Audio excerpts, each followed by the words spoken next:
Hello po, kamusta po kayo? So, change trace tayo today. Week 8 or 8 weeks or 2 months na sila today. So, magpapalit tayo today. So, ito na sila. So, ayan. So, hindi ko napapakita. May 7. So, make sure I'm kukunin ko. So, naging experience ko this 2 months. So, yung pagmuya ko, okay na sila. Parang nagta-touch na yung sa taas at saka sa baba ko. Nagta-touch na sila. Hindi na sila super sensitive. Yung nakakakain na ako ng mabuti. Pero hindi pa rin talaga totally kasi nga nag-a-adjust na sila. So, eto na sila ngayon.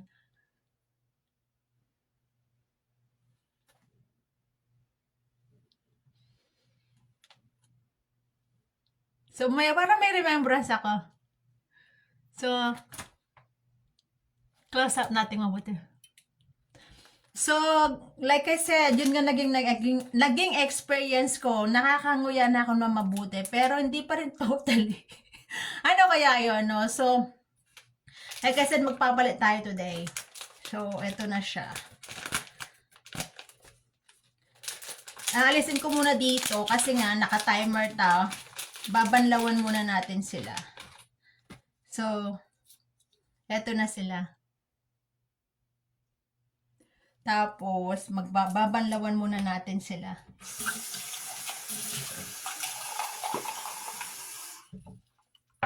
Aalisin ko yung old.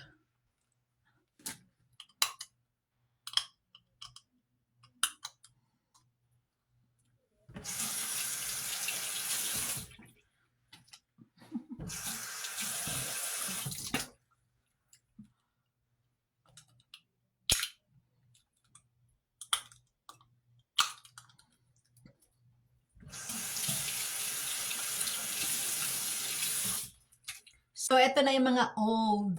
So, itatabi na muna natin sila. Baka magkabaliktad. May mga number naman sila. So, kukunin ko lang yung eyeglasses ko. Hindi ko nakikita. So, ito na yung sa taas.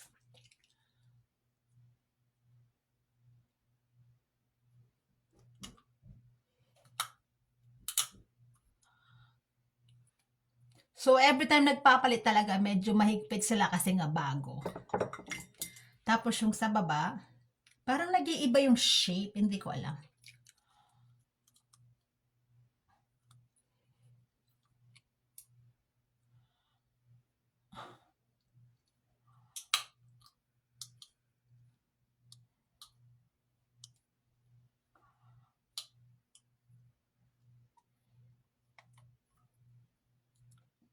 Nag-iiba nga yung shape nila.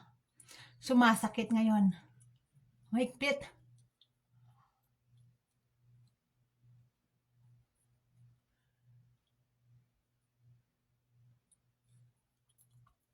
So, ayun lang. Mahigpit sila ngayon. Pahigpit ng pahigpit. Kasi siguro nag-iiba yung shape nila. So, like I said, yung pag-alis ng trace, normal na.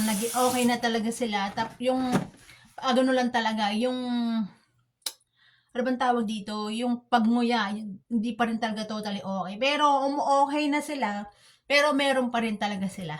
Thank you. Kung may question kayo, comment down below lang kayo. Thank you. Bye!